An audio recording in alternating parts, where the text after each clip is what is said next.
What would you do if your HOA president crept through your fence at midnight just to steal your electricity? I mean, seriously, what would you do? Me, I just wanted a little peace out by the lake. But then one night I saw this weird jittery light flickering on my fence. At first, I thought maybe a raccoon had figured out how to use a flashlight. Nope. It was the HOA president herself plugging in her Tesla using my outlet. You know you're in for a wild ride when your neighbor's idea of community spirit is siphoning your power at 2 a.m. with an orange extension cord. That orange cord started a war. A war with fines, rumors, and a whole lot more drama than anyone expected. Now I live on Redwater Lake, a place that at sunrise looks like someone painted the world in silver and mist, everything soft and new cottonwoods lining the north shore. I've got this old cedar house that still smells like coffee and damp wool in the mornings. That day, like every other, I stood in the kitchen watching the steam curl up from my mug, listening to the tick of my father's old clock, trying to convince myself the world was still quiet. But you know that feeling when something's off, even if you can't say what. That's when I noticed my power meter. The little dial was spinning like it had just snorted a Red Bull. We're talking fast, a silver blur. There was no reason for it, not cold enough for the heater, not hot enough for the well pump. My gut told me something's pulling a lot of juice. I put my coffee down and started tracing the wires in my head. Panel to the boathouse. Boathouse to the outdoor outlets by the gate. Security monitors right under the window. Nothing fancy, but it does the job. I scrolled through the camera feed just out of habit. The pasture was a gray smear, the boathouse sitting quiet. But there, about 3 hours before I woke up, a figure glided into frame. White silk robe catching the infrared light, orange extension cord swinging from her arm like some suburban lasso. Bethany Whitfield, HOA royalty. Taking her sweet time, she threaded the cord through a gap in my fence, found my outlet, clicked open, the weather cover, plugged it in like she was frosting a cake. Then she walked back, cord trailing into the dark, where her white Tesla sat on the other side, nose pointed at the lake, ready for a midnight snack. The camera made the green of her charging port look sickly, almost like a wound. I watched dead still, then rewound, watched again. Sometimes a house tells you something's wrong, and if you've lived there long enough, you learn to listen. It wasn't just theft, it was trespass. Like someone bursting into a prayer, yelling by the 8th word. So I did what any half-awake, annoyed man would do. I unplugged the cord, left it hanging over her side of the fence, and closed the boathouse outlet.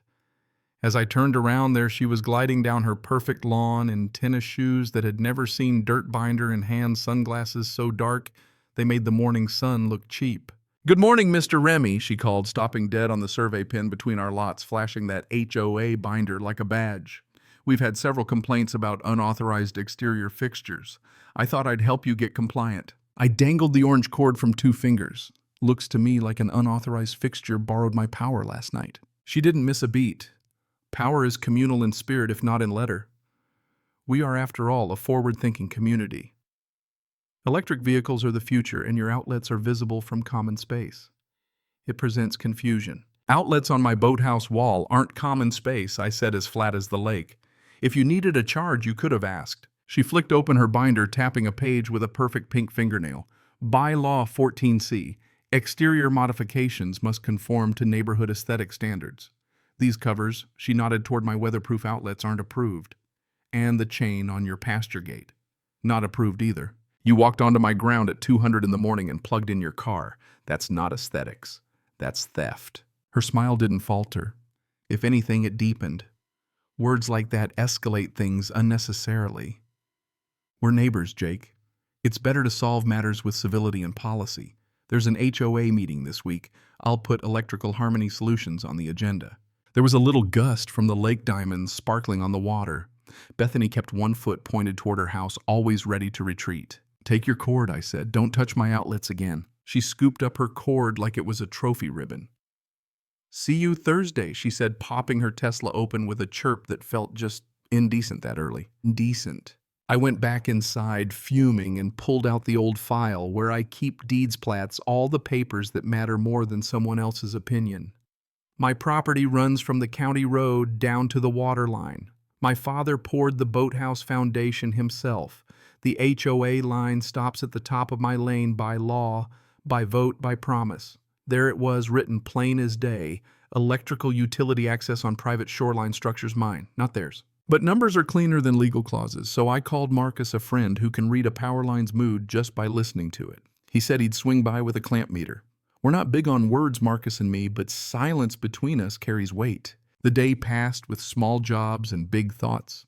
I fixed the lake gate, oiled the boathouse latch, watched the monitor. Bethany's Tesla sat smug in her driveway, white as the egret that stalks the shallows. I told myself this was the end of it. People test fences. You fix the fence. Evening fell, bringing the smell of willow bark and far-off diesel. I ate standing at the counter, then walked the pasture trying to keep my hands from doing something dumb. A buck appeared at the tree line antlers, catching the last light like some kind of silent witness. By night, the lake changes. It gets quiet, the kind of quiet that asks you to listen. I sat by the monitor, coffee in hand, counting shadows. At 1:42 a.m., a moth landed on the lens, fluttering its wings until the world looked like a storm. I laughed at myself. Superstition, nerves, whatever. But then the boathouse wall started to glow, a tiny crescent of warm light crawling up the siding. I leaned in, the right edge of the frame, a pale shoulder orange coil. The outlet cover lifted. The meter started to hum. I set my coffee down so soft the saucer didn't complain. The house felt at once small and huge. You can pretend you're calm, built of concrete and logic, but when someone else flips your switch, you find out what you're really made of. I didn't go outside. Not that night. I let the cameras record, let the meter count, let the house hold its breath. Wrote the time on a feed receipt, 2:03 a.m., tore it in two, left the halves on the desk. Sometimes splitting things helps. At sunrise, I asked out loud, if she's bold enough to steal my power, what else is she planning? The answer showed up at 9 a.m. with the mail thick envelope, Willow Ridge HOA, Crest perfume that had never met dirt. Notice of violation. Unauthorized fixtures chain across gate, visual blight visible from common view. Fines looming in 72 hours. I held the paper up to the light. You can tell a lot by how a letter is put together. The signature, Gregory Palmer Compliance, leaned forward like it was in a hurry to leave the page. I spent the next hour doing what men do when angry, cleaning what doesn't need cleaning, oiling hinges that already swing smooth. Then I dragged out the old map drawer, spread deeds and plats across the table. The language was all there: shoreline structures, private utility service, not subject to association unless annexed by vote.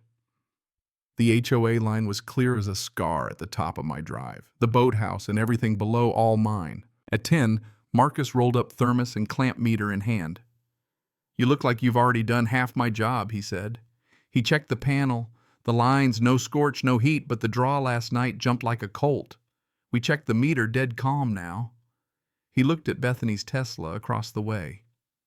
She's got nerve, he said. She's got a binder, I replied. We listened to the lake rub against the rocks, kids laughing on the county road, nail gun popping somewhere down shore. He mentioned a friend at the co-op could print out hourly usage graphs. Might be a good chart to bring to the meeting, he said. If you're going, I'm going. And I said, I'm bringing more than a graph. That afternoon, the HOA sent an email. Community update. Exciting green initiative. Charging stations in the park 10 yards from my gate. Equitable sharing of electricity. The costs sung like a nursery rhyme to a cash register. Fast-tracked for member safety and convenience. I forwarded it to Sarah Coleman, who's sharp as a tack with water rights. She replied in a flash, not legal if funds committed before a vote. Bring me your deed and bylaws. Also, don't touch those outlet covers, their code. Let them figure out what they can't define. I read the bylaws anyway until the sun angled sharp into my eyes. Buried near the end, a clause, HOA authority does not extend to privately owned shoreline structures established prior to formation. That one sentence was a lightning bolt, finally something solid to stand on. Evening brought Bethany to her yard again, binder in hand, a silent duet with the shadows. She didn't cross the line.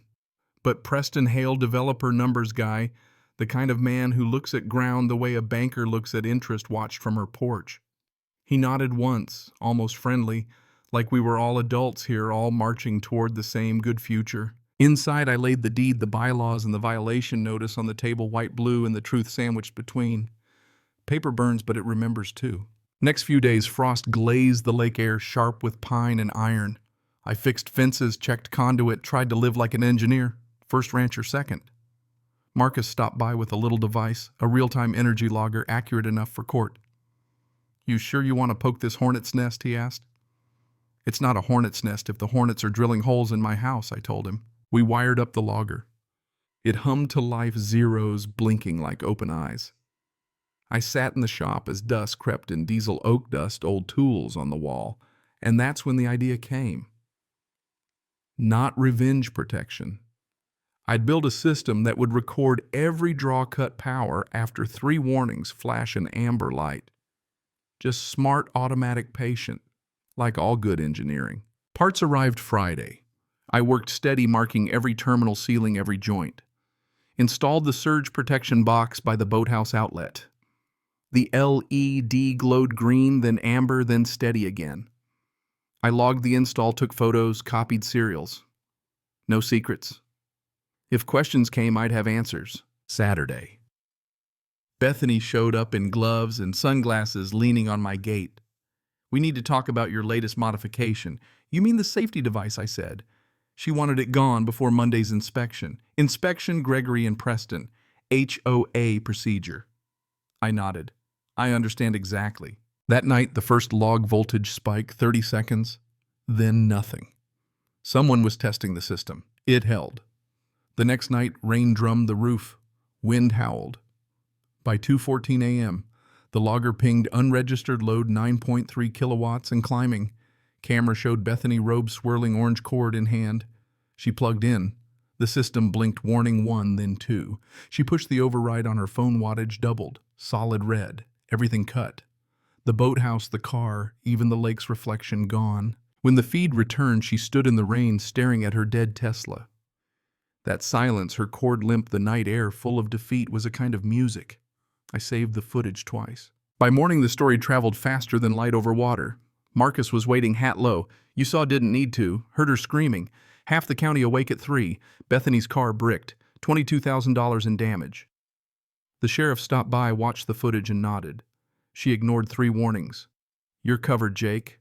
But she'll fight dirty. Be ready." Sure enough, the HOA message board blew up with talk of sabotage, recklessness. I sat with the sheriff, gave him the logs, the certification. "System's legal safe," he said. But she'd make it a war of words. And man, she did. Gossip flew, my name dragged through mud.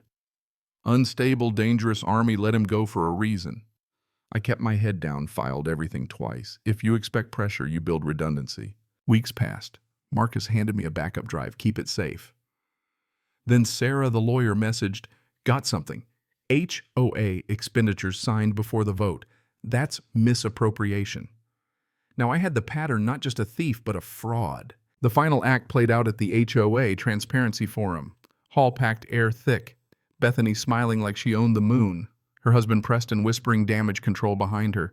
Sheriff McKay watching, arms folded. She opened the meeting, sympathy, false claims, a speech so sweet it could rot your teeth.